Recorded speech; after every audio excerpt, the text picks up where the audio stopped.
In modern society, there is something we depend on in almost every sphere of life. But it also poses an increasing threat to the health of the environment. And ultimately, it's our health that will suffer. It may be used for years or appear hopelessly outdated after only a few months. But when it comes to disposing of technology and its products, whether a 10-year-old fridge or a smartphone that you signed up for last year, the same question applies. What exactly should we do with electronic waste, or e-waste as it's known?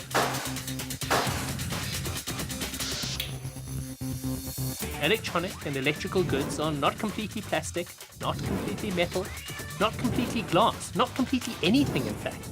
The result? Much of the e-waste that we generate isn't being recycled.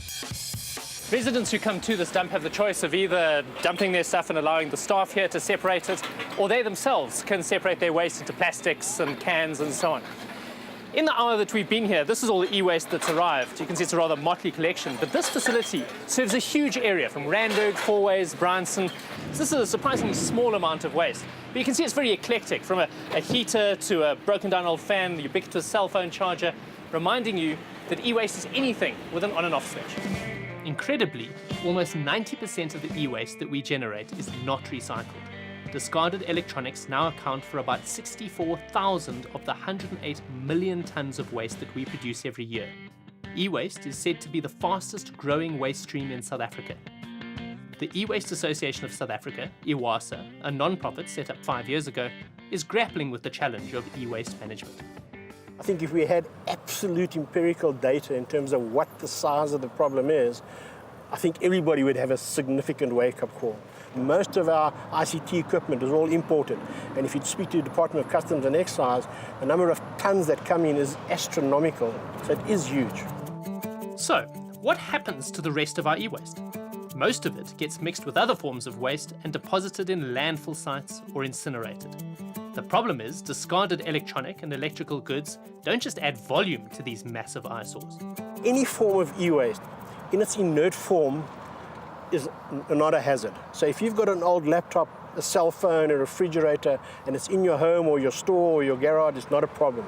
As soon as those items get exposed to the elements, that's when the problem occurs, because all those items have got heavy metals, lead, mercury, silver, and so forth. And once they get exposed to the elements, those heavy metals leach into the soil and cause huge contamination.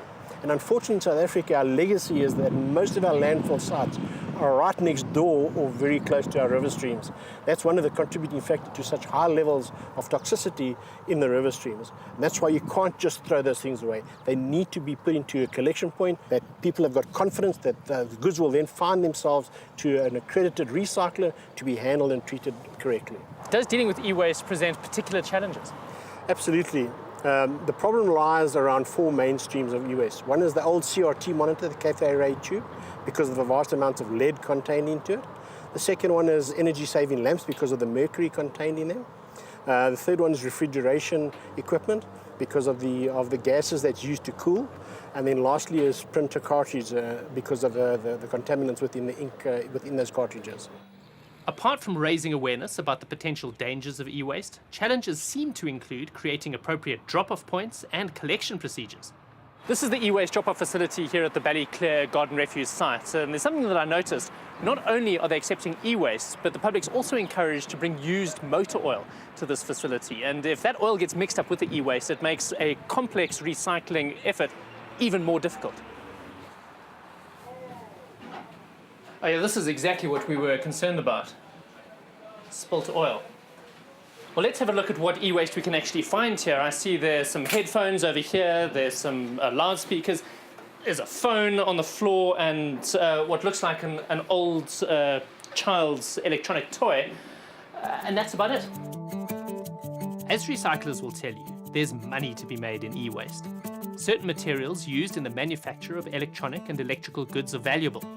1 ton of personal computers is estimated to contain more gold than 17 tons of gold-bearing ore.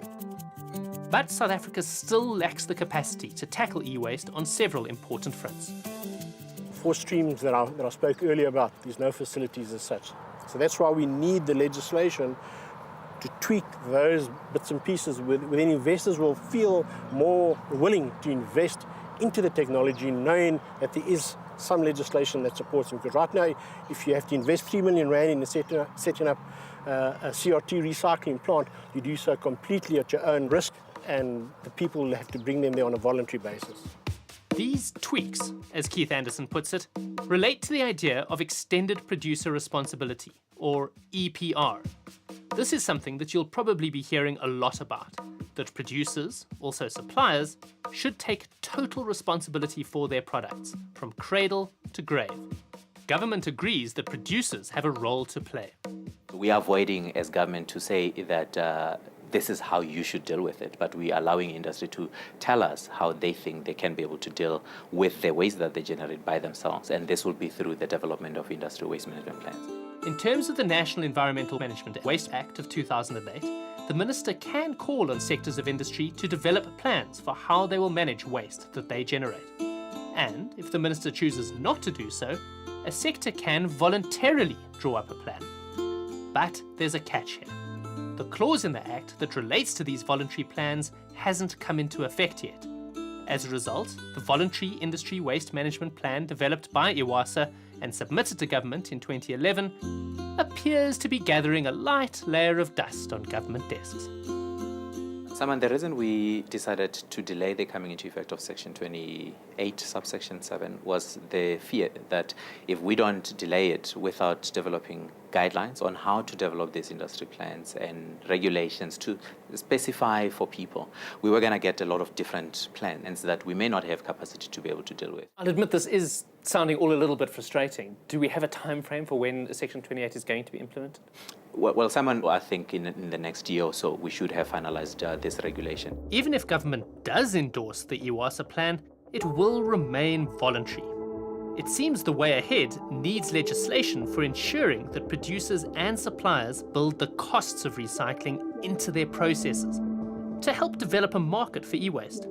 But the private sector and consumers can't be unduly burdened by this.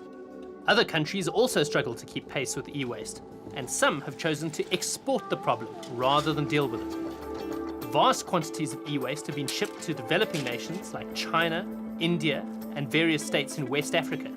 Here, the waste is processed cheaply with little regard for safety or the environment, often through burning casings and wires to recover metals. This is in defiance of efforts to prevent poor countries from becoming a dumping ground for toxic waste. Absence of specific regulation is no reason why the private sector shouldn't take the lead as far as e-waste management is concerned. Nor is it any reason why members of the public shouldn't be grappling with issues around extended consumer responsibility. For most of us, producer responsibility aligns best with consumer responsibility at retailers like this one, through take-back schemes of your old electronic and electrical goods. Makes good common sense to bring your old phone back to the place that you bought it, or to the place where you're planning to get your new one from. An example of this, Macro Stores, part of Massmart, began a take-back program for e-waste in 2009. So how has the balance been struck here between costs and extended producer responsibility? There are some costs associated with the project. One is relates to space and finding space for the bins, and the other relates to the logistics of transporting the waste around. Macro provides a space at no cost, and we work with Desco, who have to date covered the cost of collection of the waste. And not all of this is necessarily your stock that is coming back to you. Is that a problem? No, it isn't. It's a common issue. In terms of the Consumer Protection Act, consumers can bring back waste to stores that can't go into a common waste collection system, and we need to take responsibility for, or assist them in disposing of that waste. Of course, you guys aren't general waste managers by trade, and I would have thought one of the problems is that unmonitored bins could become receptacles for general waste. How do you deal with that? Generally speaking, our consumers understand what it's for, and they utilise it accordingly. One of the things we have done to ensure that people don't put inappropriate waste in the bins is we've actually clearly indicated what sort of waste is appropriate for the bin. Over here we have the e-waste disposal window, which controls what people can put inside. As you can see, what's very important about these windows is they stop people being able to take waste out, so make sure that any waste you dispose of is secure. If you do have an item that doesn't fit through the window, like a washing machine, there's a padlock on the side of the container. You can open the container and you can dispose of it there. Aside from preventing environmental destruction, there's another important reason for improving management of e-waste in South Africa, and that's the potential for job creation in this sector.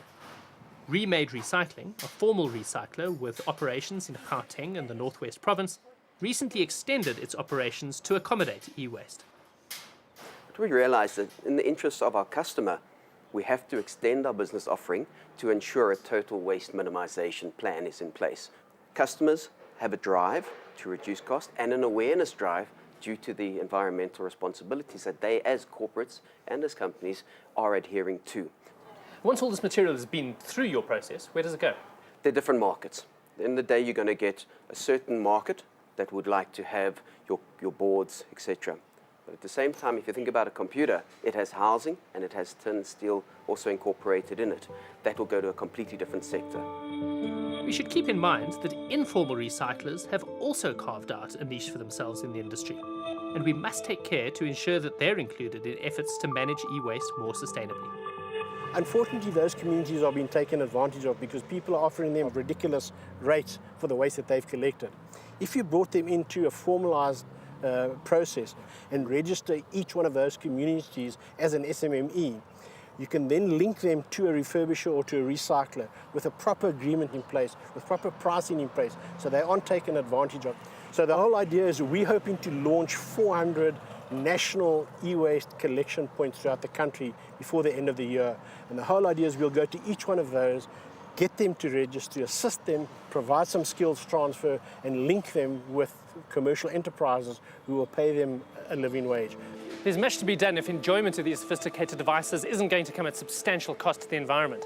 If we're going to continue to build our lives around convergence, these challenges need to be met, and met in a hurry, because technology isn't going to slow down anytime soon.